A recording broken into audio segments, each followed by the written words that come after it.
தற்பொழுது தமிழ்நாடு பத்திரப்பதிவு துறையில் அரசு நிலங்களின் மீதான வழிகாட்டி மதிப்பு குறித்து பதிவுத்துறையினுடைய இணையதளத்தில் ஒரு வரைவினை பதிவேற்றம் செய்திருக்கிறார்கள். இந்த பதிவுத்துறையினுடைய வரைவு பன்மடங்கு நிலங்களின் மீதான அரசு வழிகாட்டி மதிப்பு உயர்த்தப்பட்டிருக்கிறது. அதுவும் குறிப்பாக பொதுமக்கள் வசிக்கின்ற தெருவின் பெயரோ அல்லது அவர்கள் வாங்கி வைத்திருக்கிற நிலங்களுக்கான புலையன் சர்வே எண் அடிப்படையிலோ இந்த வழிகாட்டி மதிப்பு குறித்த வரைவு பதிவேற்றம் செய்யப்படவில்லை. பொதுவாக இந்த இணையதளம் சம்பந்தமாகவும் ஆன்லைன் சம்பந்தமாகவும் நகர்ப்புறங்களில் வசிக்கின்ற படித்த பெருமக்களுக்கு நன்கு தெரியும். ஆனால் அப்படிப்பட்ட படித்த பெருமக்களே அந்த நிலங்களினுடைய வகைப்பாட்டின் அடிப்படையில் ரெசிடென்ஷியல் கிளாஸ் 1, ரெசிடென்ஷியல் கிளாஸ் 2, குடியிருப்பு பகுதி, சிறப்பு பகுதி என்கிற அடிப்படையில் அந்த வரைவினை தமிழ்நாடு பதிவுத்துறையினுடைய இணையதளத்தில் பதிவேற்றம் செய்திருக்கிறார்கள். படித்த பெருமக்களே அதனை பார்த்து புரிந்து கொள்ள முடியாத நிலையில் கடகோடியிலே கிராமப்புறங்களிலே வசிக்கின்ற சாதாரண சாமானிய மக்கள் அந்த வழிகாட்டி மதிப்பு வரைவு குறித்து என்ன புரிந்து கொள்வார்கள், அவர்கள் என்ன ஆலோசனை சொல்வார்கள், என்ன கருத்து தெரிவிப்பார்கள், அல்லது என்ன ஆட்சேபனை தெரிவிப்பார்கள்? இது மிகப்பெரிய ஒரு பிரச்சனையாக தற்பொழுது உருவெடுத்திருக்கிறது. அது மட்டுமல்ல, காலக்கெடு வெறும் 15 நாட்களுக்குள்ளாக அந்த வழிகாட்டி மதிப்பு சம்பந்தமான சந்தேகங்களையும் ஆட்சேபனைகளையும் கருத்துக்களையும் தெரிவிக்கணும் அப்படிங்கிற விதத்துல அவர்கள் ஒரு காலத்தை நிர்ணயித்திருக்கிறார்கள். இது கிராமப்புறங்களில் கடைகோடியில் இருக்கிற பொதுமக்களுக்கு துளியும் பயன்படாது. அவர்களுடைய சொத்தினுடைய மதிப்பு எந்த அளவுக்கு அவர்கள் உயர்த்த போகிறார்கள் அல்லது உயர்த்தி இருக்கிறார்கள் என்கிற தகவல் காமன் பப்ளிக் பொதுமக்களுக்கு தெரியாது. ஆகவே பதிவுத்துறை நீங்க இவிஎம் அப்படிங்கிறத எதிர்க்கிறோம், மாற்று கருத்து இல்லை. வாக்குச்சீட்டு முறையை கொண்டு வரணும்னு நம்ம கேட்குறோம். அது எதுக்காக கேட்குறோம்? எல்லோருக்கும் தெரியணுன்றதுக்காக தானே கேட்குறோம். அந்த மாதிரி கிராமப்புறங்களில் விஏஓ அலுவலகங்களில், நகராட்சி அலுவலகங்களில், மாநகராட்சி அலுவலகங்களில், பேரூராட்சி அலுவலகங்களில், ஒன்றிய அலுவலகங்களில், சம்பந்தப்பட்ட சார்பதிவாளர் அலுவலகங்களில் அந்தந்த பகுதியில் இருக்கிற சொத்துக்கள் சம்பந்தமான வழிகாட்டி மதிப்பு கைட்லைன் வேல்யூ குறித்த தகவல்களை விளம்பர பலகை இருக்கு, பொதுமக்களுக்கு அந்த தகவல் பலகை இருக்கு. அதில் அந்த சொத்தினுடைய விவரங்கள், என்ன மதிப்பு இருக்குது, என்ன தெரு, அது என்ன மதிப்பு, என்ன புலையன், அதுக்கு என்ன மதிப்பு உயர்த்த போறோம் அப்படிங்கிற விவரங்களை வெளிப்படைத்தன்மையோட நீங்க பொதுமக்களுடைய பார்வைக்கு டிஸ்பிளே பண்ணணும் அப்படிங்கிறத இந்த கூட்டமைப்பு வலியுறுத்துகிறது. ஒன்று. அடுத்தபடியாக இன்றைக்கு பொது அதிகார ஆவணம், விக்கிரய ஒப்பந்த ஆவணம், குடும்பங்களுக்கு இடையே ஏற்படுத்தக்கூடிய பாக பிரிவினையா இருக்கட்டும், தான செட்டில்மெண்டா இருக்கட்டும், விடுதலை ஆவணமா இருக்கட்டும், இப்படிப்பட்ட ஆவணங்களுக்கெல்லாம் பன்மடங்கு கட்டணங்களை உயர்த்தி இருக்கிறது. எங்களுடைய கூட்டமைப்பு என்ன நினைக்கிறது? பதிவுத்துறை வணிக வரியோடு சேர்ந்து இருப்பதனால வணிகத்துறையாக மாறிவிட்டதாக நாங்கள் கருதுகின்றோம். பொதுமக்கள் பெருமளவிலே மனம் குமுறுகிறார்கள். ஏனென்று சொன்னால் இவர்கள் உயர்த்தி இருக்கிற அந்த கட்டணங்கள் எல்லாம் விண்ணை முட்டக்கூடிய அளவிற்கு, கண்ணை கட்டக்கூடிய அளவிற்கு உயர்த்தி இருக்கிறார்கள். இதனால் பொதுமக்கள் பெருமளவிலே பாதிப்பு அடைவார்கள். எங்களை போன்ற கட்டுநர்களுக்கு எந்த பாதிப்பும் இல்லை. தேவை இருக்கின்றவர்கள் எங்களிடத்திலே வாங்குவார்கள், நாங்கள் விற்பனை செய்வோம். இப்படி அரசு உயர்த்துகின்ற அத்தனை கட்டணத்தையும் நாங்கள் யார் தலையில் சுமத்த முடியும்? வாங்குகின்ற பொதுமக்கள் ஆகிய உங்கள் தலையில் தான் சுமத்த முடியும். ஆகவே இந்த கட்டணங்களை எல்லாம் அரசு கவனத்தில் கொண்டு மக்கள் நலனில் அக்கறையுள்ள அரசாக இது செயல்பட்டு வெகுவாக இந்த கட்டணங்களை எல்லாம் குறைத்திட வேண்டும் என்கிற கோரிக்கையை எங்களுடைய கூட்டமைப்பு அரசுக்கு முன்வைக்கிறது. அது மட்டுமல்ல, நீங்க அடுக்குமாடி குடியிருப்புகளா இருக்கட்டும், தனி வீடுகளா இருக்கட்டும், முதல்ல வீடுகளை வாங்குகின்ற அந்த பொதுமக்களுக்கு நிலங்களை மாத்திரம் நம்ம பதிவு செய்து கொடுப்போம்.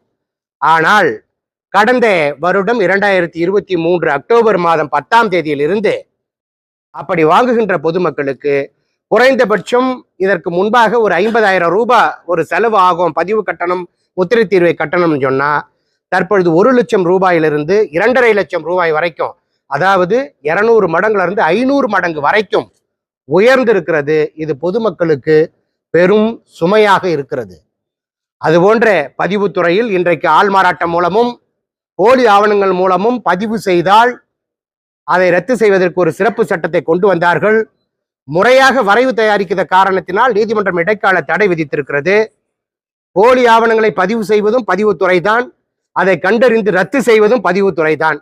ஸோ அந்த ரத்து செய்வதற்கான சட்டத்தையாவது சரியாக கொண்டு வந்து பாதிக்கப்படுகிற ஒன்றும் அறியாத அப்பாவி பொதுமக்கள் அந்த பிரச்சனையிலிருந்து மீள்வதற்கு அரசு உடனடியாக ஒரு போர்க்கால அடிப்படையில அந்த சட்டத்தை மீண்டும் சரியான முறையில வரைவினை தயாரித்து நடைமுறைக்கு கொண்டு வர வேண்டும் என்கிற கோரிக்கையை எங்களுடைய கூட்டமைப்பு தமிழக அரசுக்கு முன்வைக்கிறது.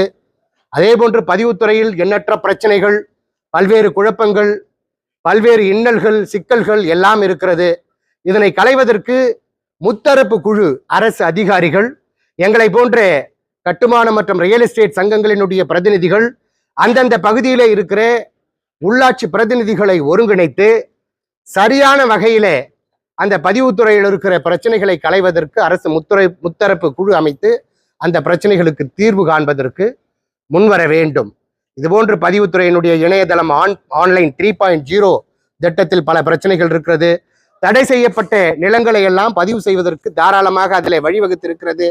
நீதிமன்றத்தால் தடை விதிக்கப்பட்ட நிலங்கள், அதே போன்று வக்ஃப் வாரிய சொத்துக்கள், அதே போன்று இந்து அறநிலையத்துறைக்கு, சமய அறநிலைத்துறைக்கு சம்பந்தமான சொத்துக்கள், பல முதலீட்டாளர்களிடமிருந்து முதலீடை பெற்று அந்த PACL நிறுவனம் போன்ற சொத்துக்களை எல்லாம் இன்றைக்கு தாராளமாக பதிவு செய்துவிட்டு பிறகு வாங்கியவர்களை அது மீண்டும் பதிவுக்கு அனுமதிக்காத ஒரு நிலைகள் இருக்கிறது.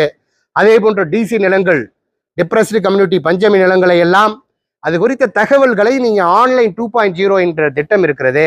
அதுல சரியாக நீங்கள் இன்புட்டே, நீங்க உள்ளீடே செய்ய முடியாத அளவிற்கு அதை பிளாக் பண்ணீங்கன்னா, தடை செஞ்சீங்கன்னா, அப்பாவி பொதுமக்கள் இப்படிப்பட்ட நிலங்களை வாங்க மாட்டார்கள், பாதிக்கப்பட மாட்டார்கள். ஸோ அரசுக்கு வருவாய் வேண்டும் என்கிற எண்ணத்தின் அடிப்படையில எதை வேண்டுமானாலும் பதிவு செய்துவிட்டு பிறகு அதை ரத்து செய்வது, அதனை பிறகு நான் பதிவு செய்ய மாட்டேன் அப்படிங்கிறது, இதெல்லாம் பெரும் பிரச்சனையாக இருக்கிறது. இதனெல்லாம் கவனத்தில் கொள்ள வேண்டும்.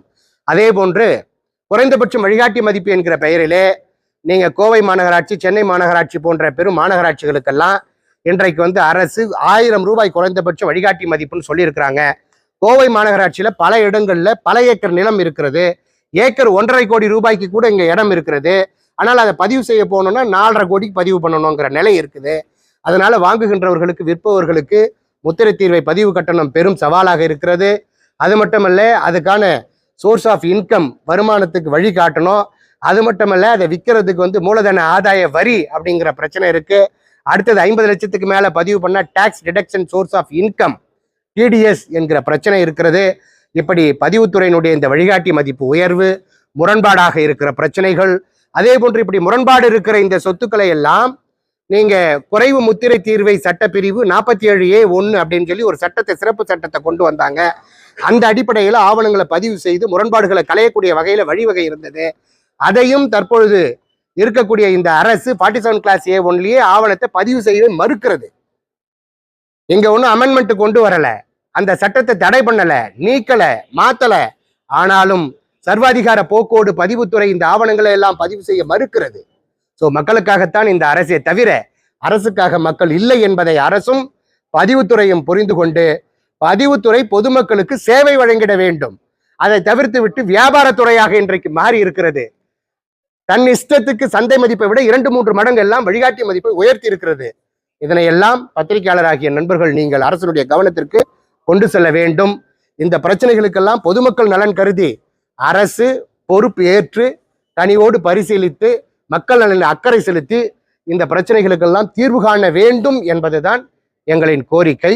அது மட்டுமல்ல, இன்றைக்கு வீட்டு வசதி மற்றும் நகர்ப்புற வளர்ச்சித்துறையில இங்க கோவை மாவட்டத்தில் முழுமை திட்டம் அப்படிங்கிற ஒரு திட்டத்தை, மாஸ்டர் பிளானை 30 ஆண்டுகளுக்கு பிறகு கொண்டு வந்திருக்கிறாங்க. அந்த வரைவு பொதுமக்களினுடைய பார்வைக்காக வைக்கப்பட்டிருக்கிறது. அதில் சமீப காலமாக 1-2 பொதுமக்களிடமிருந்து நீங்க எழுத்துப்பூர்வமா கடிதத்தை பெற்றுக்கொண்டு அதை முடிவுக்கு கொண்டு வருவதற்கு முயற்சிப்பதாக பல்வேறு நண்பர்கள் எங்களுக்கு தகவல்களை தெரிவித்திருக்கிறார்கள். ஆகவே வீட்டு வசதி மற்றும் நகர்ப்புற வளர்ச்சித்துறை இந்த மாஸ்டர் பிளான் முழுமை திட்டம் மிகப்பெரிய வரவேற்க வேண்டிய ஒரு திட்டம்.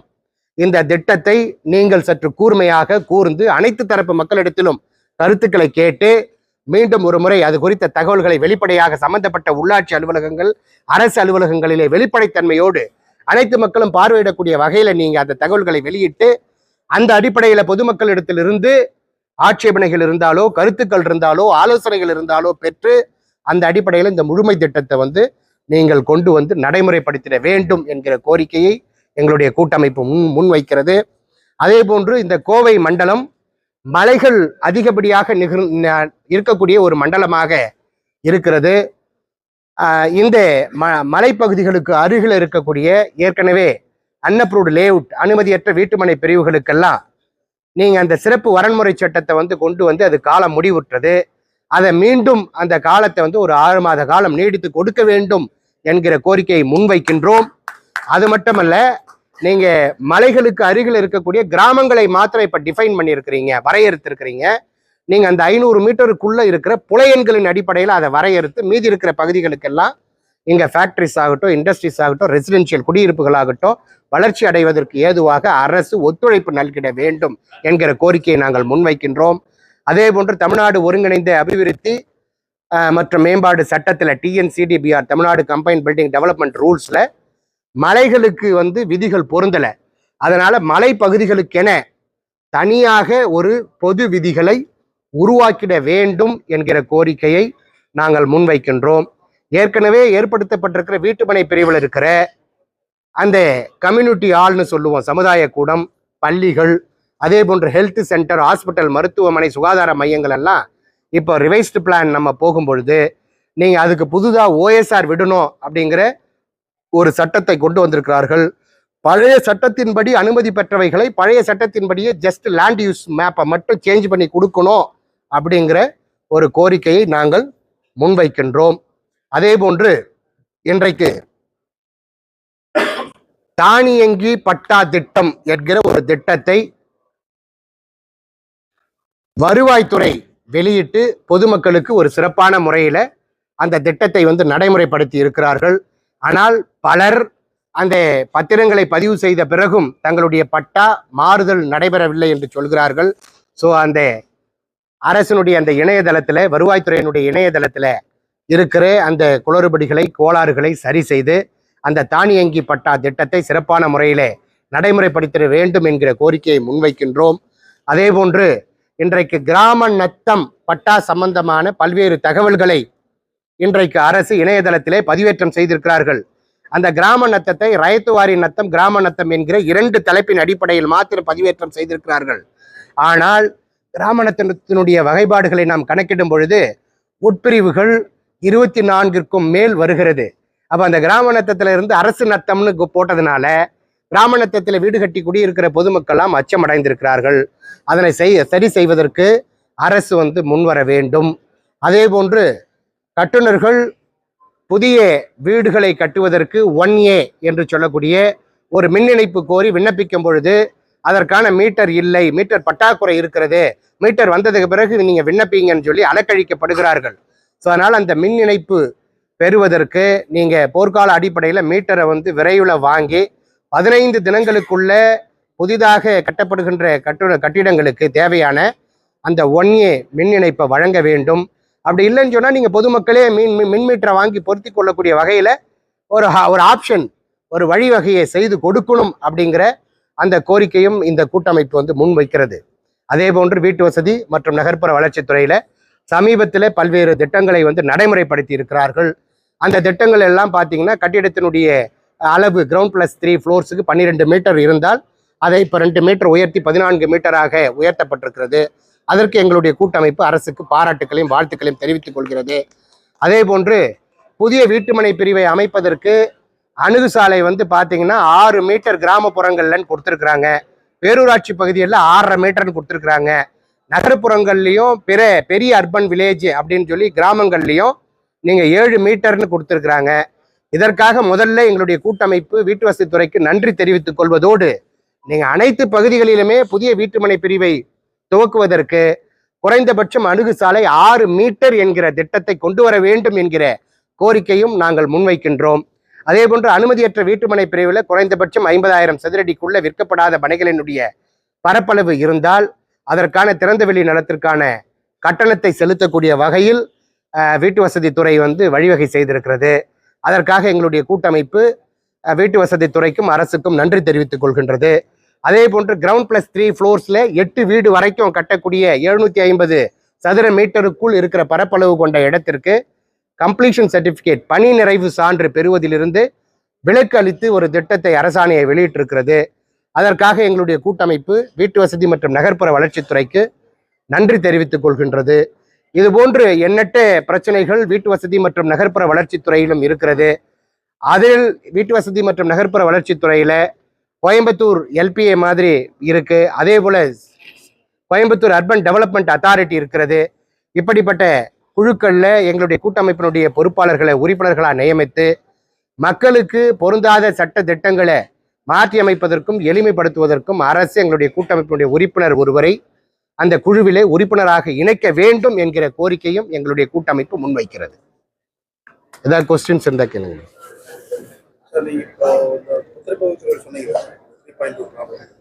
வணிக வரித்துறை வந்து பத்திரப்பதிவுத்துறை ரெண்டு தனியா இந்த மாதிரியான ஒரு தகவல் இருக்கு. எப்படி இருக்கும்? இல்ல, அப்படி வந்தாலும் பதிவுத்துறையா செயல்பட்ட பரவாயில்ல, நல்லதுன்னு சொல்றோம். துறைகள் தனியாக பிரிக்கப்பட்டாலும் செயல்களா இருந்தா நல்லா இருக்கும்னு சொல்றோம். தலை சரியா இருந்தா மீதி எல்லாம் சரியா இருக்கும் சார். அது எது நீங்களே முடிவு பண்ணிக்கங்க சார்.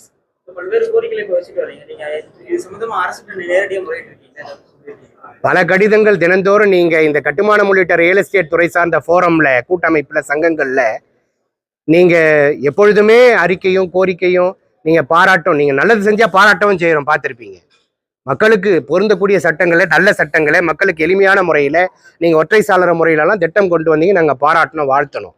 அதே போன்று பதிவுத்துறையில நீங்க பல நல்ல திட்டங்களை கொண்டு வந்தீங்க, நாங்க ஆதரிச்சோம், பாராட்டணும். எல்லா நேரத்திலையும் நாங்க ஆதரிக்கணும், உங்களை ஆராதிக்கணும், உங்களை பாராட்டணுங்கிற அவசியம் இல்லை. மக்களுக்கு எதிரான திட்டங்களை கொண்டு வரும்பொழுது அதை சுட்டி காட்டணும். முத்தமிழறிஞர் கலைஞர் என்ன பண்ணுவாருன்னா, நீங்க கூட இருந்து பாராட்டுகின்றவர்களை விட எதிர் வரிசையிலிருந்து மக்கள் நலன் சார்ந்து முன்வைக்கின்ற யார் அது குற்றச்சாட்டுகளாகவோ அவர்கள் வைக்கின்ற விதம் எவ்வாறு வேண்டுமானாலும் இருக்கலாம், அது மக்கள் நலனுக்கு எதிரானதா அதை உள்வாங்கி கொண்டு அந்த பிரச்சனைகளை களைந்து மக்களுக்கு அதை சரி செய்து அந்த சரியான திட்டங்களை கொண்டு வருவதற்கு முனைப்பு காட்டி மிக சிறப்பான முறையில செயல்பட்டவர் தான் முத்தமிழறிஞர் கலைஞர் அவர்கள். அவர் வழியில் வந்திருக்கிற இந்த ஆட்சியாளர்களும் அதனை பின்பற்றி மக்கள் நலன் அக்கறை செலுத்தி செயல்பட வேண்டும் என்கிறது தான் எங்களுடைய விருப்பம், எங்களுடைய கோரிக்கை.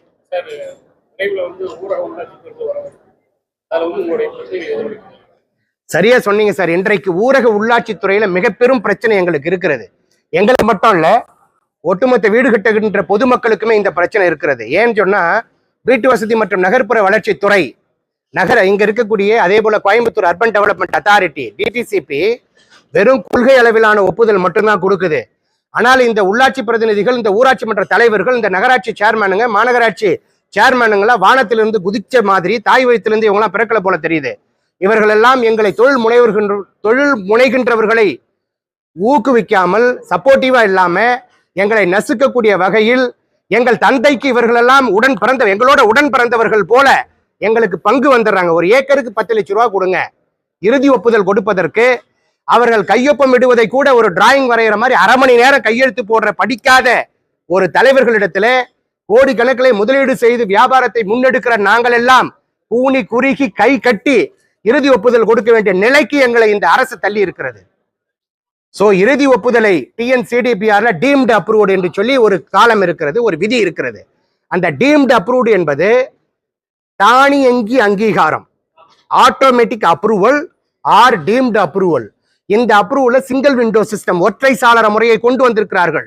அதில் நகராட்சி நிர்வாகம், மாநகராட்சி, பேரூராட்சி, ஊராட்சி அனைத்தையும் ஒருங்கிணைத்து 15 நாட்கள் கால அவகாசம். இறுதி ஒப்புதலை நாங்க கொடுத்தோம்னா, நீங்க பஞ்சாயத்து தலைவர் அவர் என்னமோ பெரிய பிஇ எம்இ முடிச்சவர் மாதிரி இந்த சாலைகள் சரியில்லை, இது தரம் இல்லை என்று சொல்கிறார். நீங்க அரசு மிக தெளிவாக ஒரு வழிகாட்டி மதிப்பு கொடுத்து விட்டது, இந்த கல்லூரி சான்று கொடுத்தால் போதும் என்று சொல்லி நாங்கள் அந்த தர சான்றிதழ் வாங்கி கொடுத்த பிறகும் அவர் தீர்மானங்களை நிறைவேற்றுவதற்கும் இறுதி ஒப்புதல் கொடுத்துவதற்கும் எங்களை நடையாய் நடக்க வைக்கிறார், பாடாய்படுத்துகிறார். எங்களால் நிம்மதியா தொழில் பண்ணவே முடியல. இறுதி ஒப்புதலை தயவு கூர்ந்து ஒற்றை சாளர முறையில கொண்டு வந்து டிடிசிபியே கொடுத்தாலும் நாங்க வரவேற்போம். டிடிசிபியே கொடுக்கட்டும், டிடிசிபி கொடுக்குது.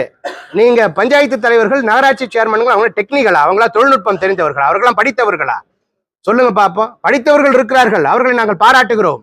ஆனால் என்னமோ இந்த துறை சார்ந்து பொறியாளர்கள் படித்தவர்களை போன்று அவர்கள் இது தரம் இல்லை, இதை எப்படி செய்யணும், அப்படி செய்யணும், விதி மீறிட்டீங்க, அதை மீறிட்டீங்கன்னு சொல்லி எங்களை பாடாய்படுத்தி எடுக்கிறார்கள்.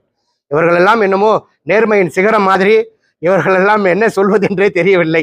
அப்படி எங்களை வந்து பாழாய்படுத்துகிறார்கள். அதனால இறுதி ஒப்புதலை தயவு கூர்ந்து அரசு கவனத்தில் கொண்டு 15 நாட்களுக்குள்ள நாங்க இறுதி ஒப்புதல் கோரி விண்ணப்பித்தால் 15 நாட்களுக்குள்ள எங்களுக்கு இறுதி ஒப்புதல் கிடைக்கிறதுக்கு உறுதிப்படுத்தணுங்கிறதா பிரதானமான கோரிக்கை. இதுல 8 வீடுகள்ல ஒரு கமர்ஷியல் இருந்தா கொடுக்கறது இல்ல. 8 வீடுகள் கொடுக்குறாங்க, என்ன வச்சு வேண்டாம் இல்ல, இது முழுக்க முழுக்க குடியிருப்பு பகுதி சம்பந்தமா, குடியிருப்புகளுக்கு மட்டும். கமர்ஷியல் வீடுகளுக்கு ஒப்புதல் போடாம நிறைய வீடு பெண்டிங்ல இருக்கு. ஈபி வாங்க முடியாம, வாட்டர் வாங்க முடியாம பெண்டிங்ல இருக்கு. அதுக்கு இந்த ஏதாவது இல்ல, நீங்க சொல்றது வந்து சார் அனுமதியற்ற கட்டிடங்களை சொல்றீங்க, அல்லது விதிமீறிய கட்டிடங்களை சொல்றீங்க. விதிக்குட்பட்டு சரியா கட்டி இருந்தால் ரெசிடென்ஷியலுக்கு மட்டும்தான் சார் சிசி பெற வேண்டிய அவசியம் இல்லை. கமர்ஷியலுக்கு கட்டாயம் நீங்க பணி நிறைவு சான்று பெற்றுதான் ஆகணும். ஸோ அது விதிக்குட்பட்டு கட்டி இருந்தீங்கன்னா நீங்க பணி நிறைவு சான்று கொடுத்துட்றாங்க.